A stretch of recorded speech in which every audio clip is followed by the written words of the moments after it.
Bruchim habaim lemachane Ramah. Welcome to Camp Ramah. This is a part of my life that many of you back in Philadelphia or wherever you are wonder about. You know that I spend a month up at this place every year. This is actually where it all began. In 1990, this was my first, as we say in Hebrew, srif or bunk.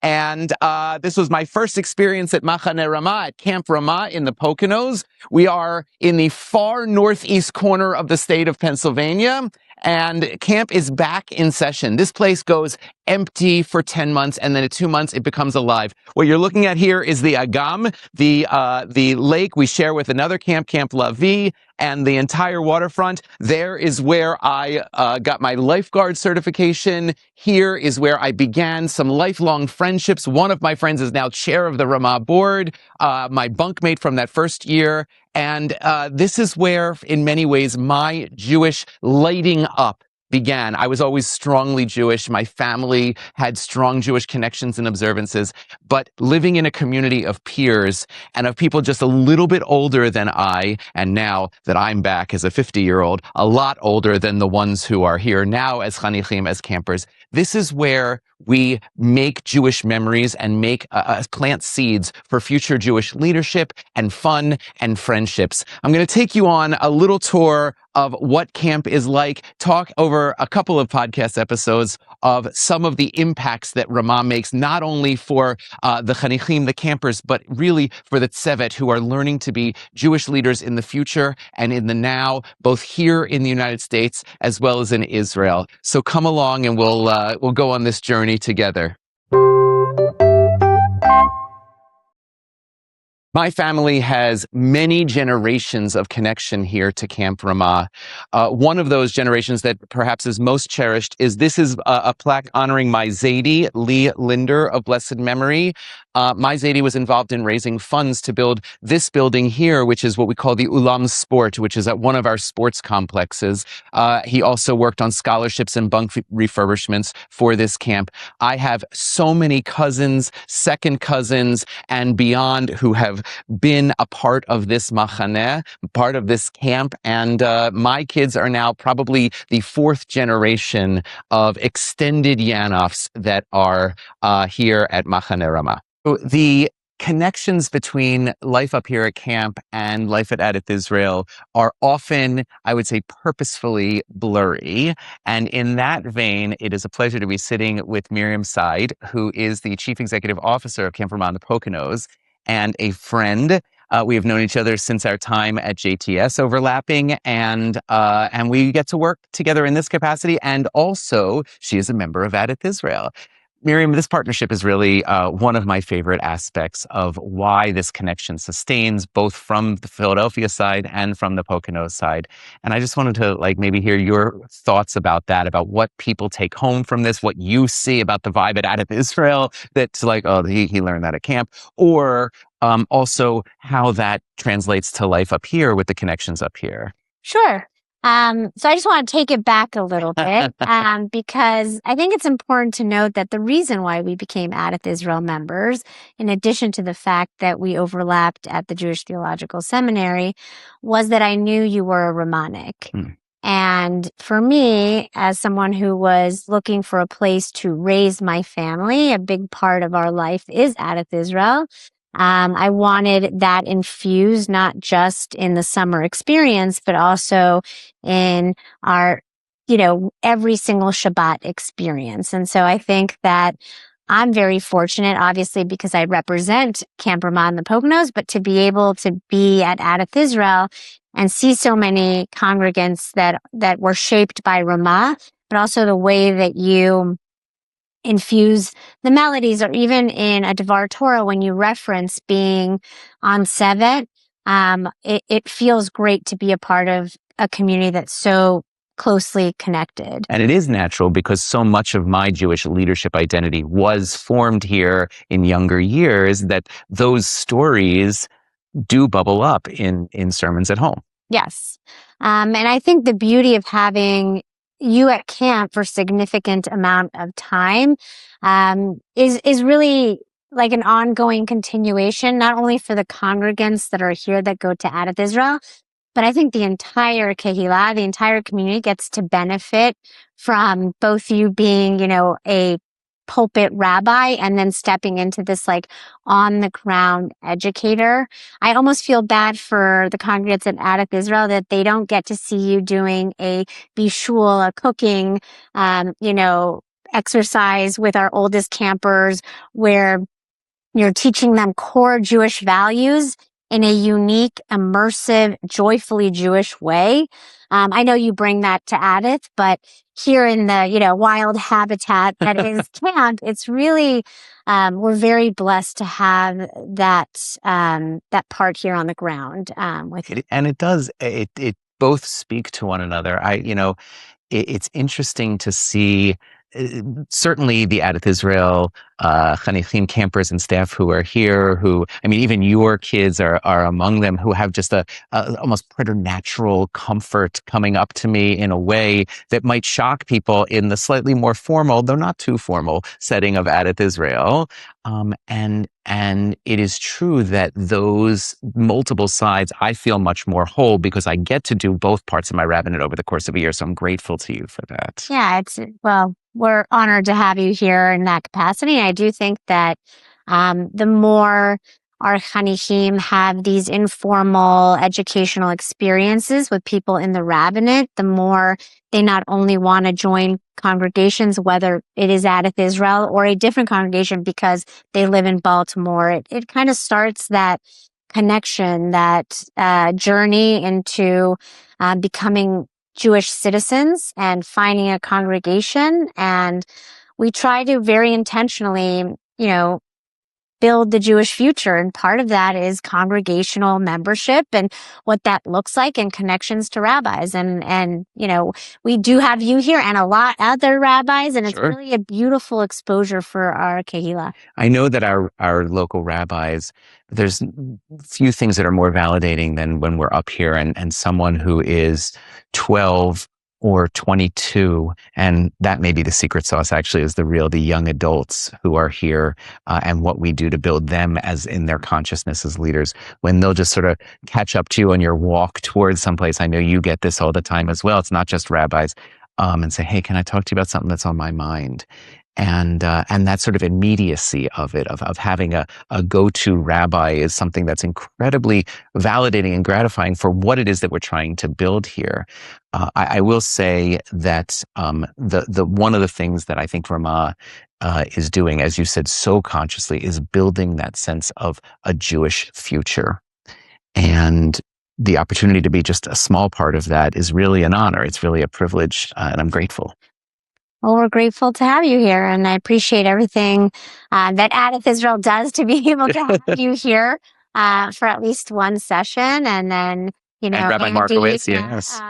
Rabbi Markowitz. Second session here at camp, we go by first name. Yes, I know. No one calls me Rabbi Yanoff. It's mostly Yanoff, which goes back to like 1990. I don't know why they call me by my last name. Yes, are required as part of who you are here, but I think it's a very long-term partnership that I hope will continue to both inspire congregants at your shul to pick Ramah Poconos, Sure. but also the ones that currently go here to feel like there is a real connection to their everyday life, and that we teach Jewish practice, Jewish theology, Jewish living here, and then they become the congregates that then move on to become your board presidents, your lay leaders that are involved, that are keeping everything moving, and who knows, maybe a future rabbi.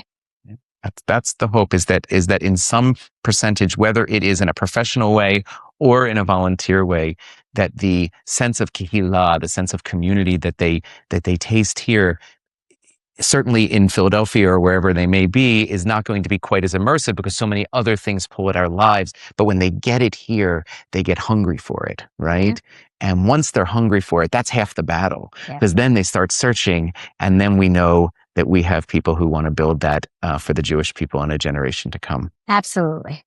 Toda. Toda to you. So many places in this camp have memories for me. This is one that I would say would be life-changing. It is in this place here, right outside the main office and one of the gates, where I first met and had a conversation in person with one, at the time, Deva Weiner, who is now my wife. And we met when on staff together at camp in 1998. And from this point forward, well, let's just say my life was changed forever. So I showed you where Deva and I first met in person. This is another important step along that process, or symbolically at least. This is what we call gazebo zugot. Zugot means couples or pairs in Hebrew. And in this gazebo, we have plaques for different couples that met at camp. I'm going to show you one in particular here. This was dedicated to us for after our wedding, for having met at camp. We also have a cousin just above us, by the way. And this plaque shows that camp is a place not only where you might meet your partner or spouse, but the friendships and connections that are made here are exceedingly deep. And of course, that is symbolized by all of the couples who are around this gazebo as well, if we want to just sort of skim. Oh, and right next to it is Rabbi Andrew Markowitz. Look at that. Who knew when they put these next to one another how close the relationships would be? I'm here with Abby Brody, known to me originally as Abby Brazina, because we were campers together from when I arrived. I arrived late to camp. I was only here for the last 3 years. So I arrived in 1990. Abby was here longer than that. 1 year before. Yes. And, but we were in the same Adath or age group. And that is a bond that you kind of keep over many, many years. And so Abby, when you decided to come back to camp, it was especially nice for me because I was not the only representative of Gesher 1992, our final year. You're known by your final Adath year as campers. And we're just going to talk a little bit here and reminisce about what it was like to grow up here and the friendships you've held on since. So good. I think that I've always thought that camp really helped you maintain friendships. Your friends in your neighborhood are your friends in your neighborhood, and they were convenient, and you never really had to work hard at those friendships to like keep that connection because you saw them every day in school. So when you went to college, it was a total shift in your relationship if you went away, and you hadn't been there before. But with your camp friends, pre-internet and social media, you always had to work to keep those communications. You had to make phone calls. You had to write letters. You had to find times to see each other. So when you went to college, if you weren't in school with some of your friends, your relationship really didn't change much. It's amazing how every kites, every summer, those relationships, especially if you've done the work during the year, but Yep. even if you haven't, it's like the second you get off that bus, you go right to where we were. Yep. You pick up exactly where you left off. Yep. Which is amazing. Yeah. So even now. So say a little more about that because you're in touch with people. I mean, we should say also one of a highlight of my rabbinic career, since this is about, sort of what your rabbi does when he's not at Adath Israel. A highlight of one is that some of these connections last strongly enough that you're called back into people's lives. So full disclosure, I officiated at Abby's wedding. Mm-hmm. And at our son's bris. Correct. And then in between at my grandmother's funeral. Yes. So the whole life cycle for us. And when we talk about those relationships picking up over many years, while we had on and off seen one another, it's not like we were constantly in touch, but there was a connection there immediately. Yep. And it was amazing that Deva was actually like my little sister. I can't remember what year we had little sisters, but Deva was my little sister, Shoafim. And just to see entering her again. 10th grade. Yes, sorry. Yes. To see her again too, and then she was at our wedding as well. Right. Because she may have signed our ketubah. Yeah. I think she did. So it was just great to have those connections, and you do pick up right where you left off. So talk about some of your friendships outside of this place. And you can even open the vault and say like what we remember about one another back in the early 90s as well. Oh, okay. So my best friend is still my best friend from camp, even though she was only here one summer. Right. And when you tell everybody that she was only here one summer, they're like, really? I forget all the time. Yeah. Yeah. So, because it's like that. And then we have a text group of some of the girls from our bunk that, like a thread that we text regularly, usually at least like weekly. And this is now 34 years since we were campers together. Yep. And again, it was the same with, everything else, but depending on what was going on in our life, we've, lost touch and gotten back in touch, and it's picking up right where we left off. Debbie Jaffe is here with her son, and we both decided to come back without knowing the other one was coming back. I'd been in touch with her randomly. We both have young kids, and it was sort of like a given that this is where we want our kids to grow up too. Yeah. That is an interesting dynamic of camp as well, is coming back as a parent is a completely different chapter and experience than even when you were on young staff as well. And, I know that Deva shared with you sort of the unspoken hints of how to be a parent at camp. Because it's very different. And there's something beautiful about having what we call the Gan and Kochavim, which are the younger kids who essentially are in a day camp program within the overnight camp for the staff that have kids. And so both of our kids are in Kochavim, which is the pre-camper level. And it's lovely. And it's amazing to see him. I mean, I feel like I developed a lot of independence while I was at camp, like things that I wouldn't have done on my own. 2 months here felt like a year in the outside world. There's actually a study about that. Why does it feel so long and so deep to have an entire experience feel like a year when it really was only 2 months? And one of the studies, or one of the theories, is that the number of we measure time psychically. We measure time by the number of human interactions we have.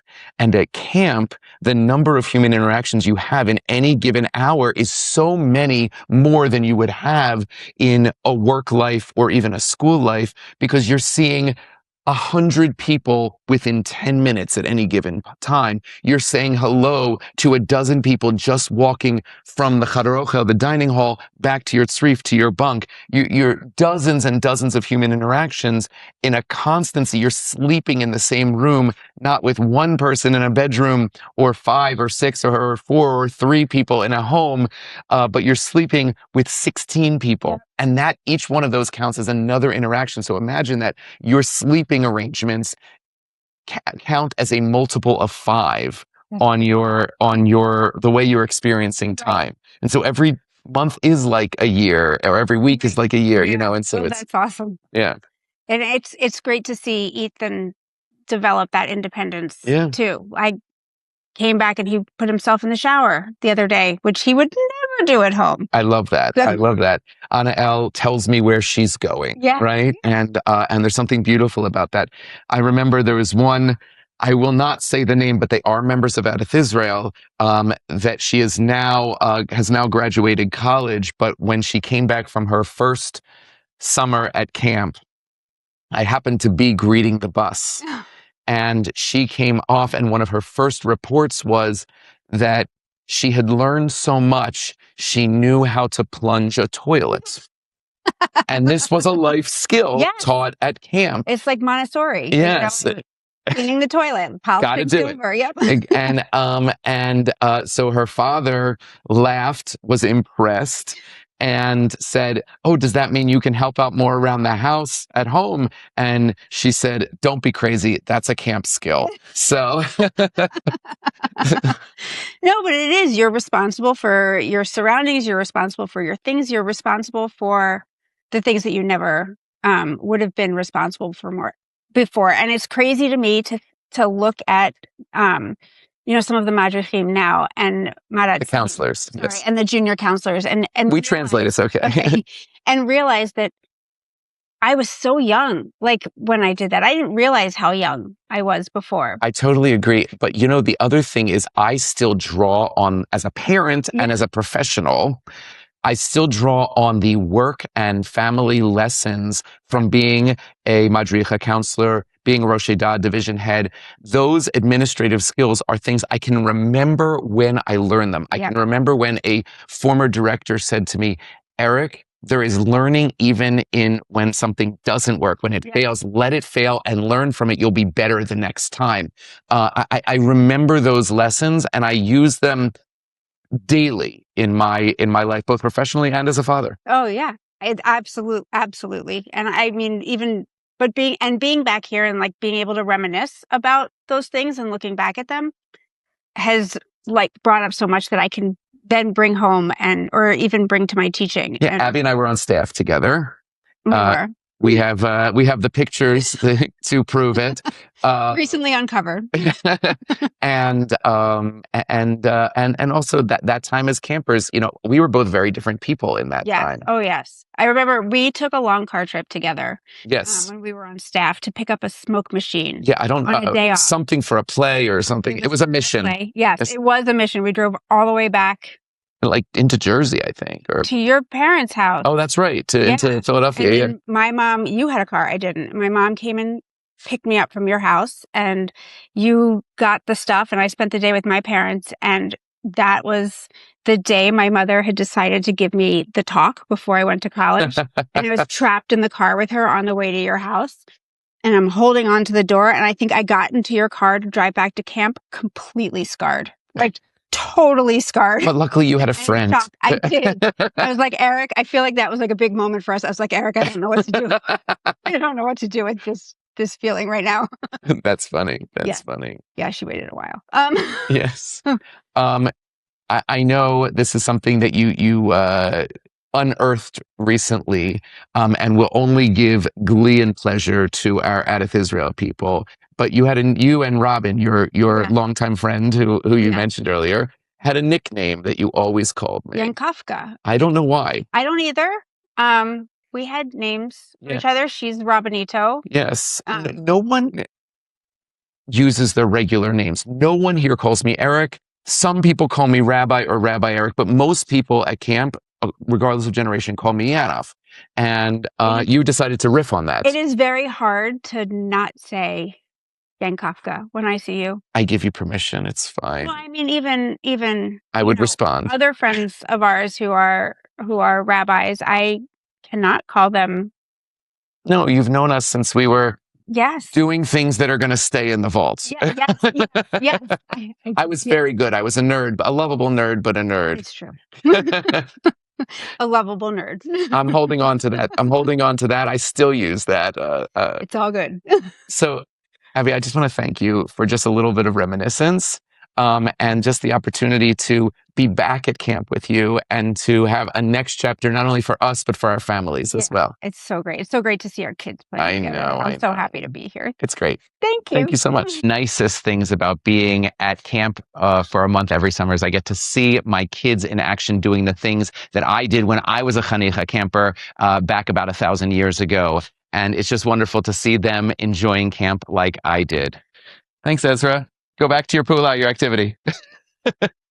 Have fun. We're here at the Beit Knesset, the outdoor synagogue at Camp Ramah. This is probably one of the most iconic views and memories that most people, campers and staff, have. For me, this place, actually sitting right here where I am right now, is an incredibly formative place. I mentioned this in an earlier episode of the podcast that I thought for many years that I was going to be a doctor.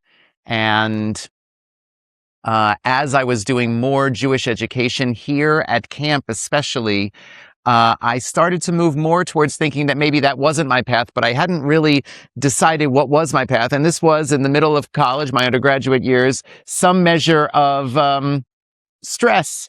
But for once, as I was sitting overlooking this lake and here at tefillot, at services one night that I was not leading, it would be years in the future, as you'll see, that I was leading the entire camp from this spot. But I was just sitting right at the back here, and for once not thinking of what I was going to do with my life. And the words popped into my head, I should be doing this. I should be helping to create Jewish communities and find Jewish wisdom in ways that inspires and comforts and energizes people. And it's one of the reasons I come back here, and I come back to this very place, because in some ways, this is where my rabbinic journey began, sitting here and thinking I should be doing this. I'm sitting at one of the newer additions to the landscape of Camp Ramah. You can see the campus on the hill over here with all of the tzrifim, the cabins, and the waterfront over here. But this place where I'm sitting right now is known as Kisei Gadol, or Kisei Kavod, the big chair. And the reason why I like this, it's good for photos, but the reason I like it is because I do feel that when I, on my rabbinic journey, am inheriting this wisdom and these traditions, and a place like this, or a place like Adath, Israel, or any Jewish tradition, we are filling big shoes, right? And so in some ways that makes you feel a little smaller. And even though I come here every summer for a month and try to make an impact, and you don't know what that impact's going to be on the future of the next person who will be inspired to pursue a lifetime of Jewish commitment, either professionally or in a lay leadership role, I do feel that in some ways that's an incredibly huge task in service of the Jewish people, and even more than that, in service of what we can bring to the world as a Jewish people. I wanted to just give a little narrative on why I come to camp every summer for 1 month.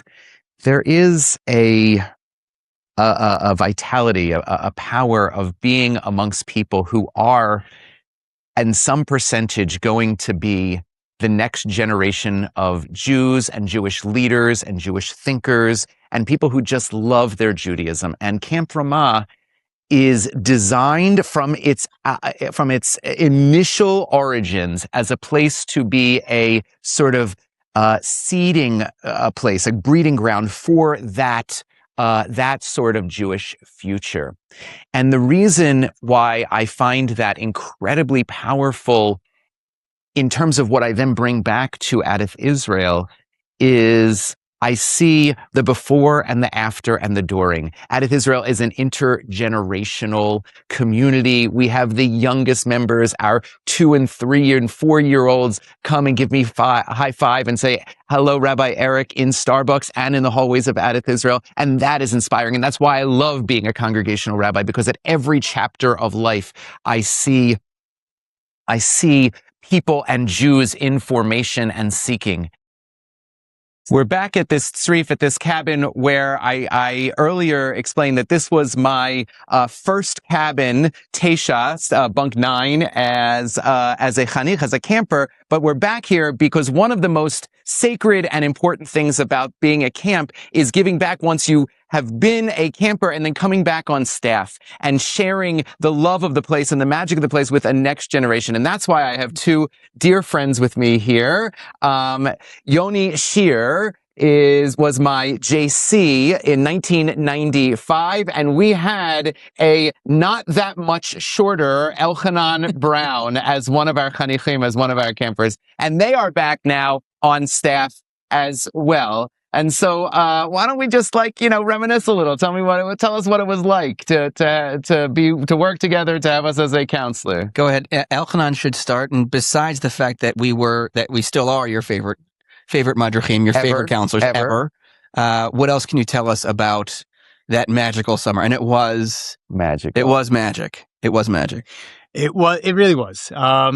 No doubt for my Machon summer, which is a rising 9th grader, I remember vividly getting back to Israel, which is where I live, and I've grown up there. And every summer I would come here to camp, and then go back home. I came back to Israel and shared with my friends that I feel that I matured. They made fun of me for that for a bunch of months. But for me personally, it really was the summer of coming of age. Right. And if I do, sitting with the 2 of you, in this tzrif, in this bunk over here, it was you, the two of you were this dynamic duo of a combination of a Princeton college, very as if looking from the outside square from the first moment. And then And Yoni Shear, who was young. I got funny late. I was a late bloomer with humor. No, we didn't know. But Yoni Shear, who I remember as Yoni Shear, right. Also as a camper, very much like the quintessential, oh my God, we have the coolest counselor. Yeah. Thank you.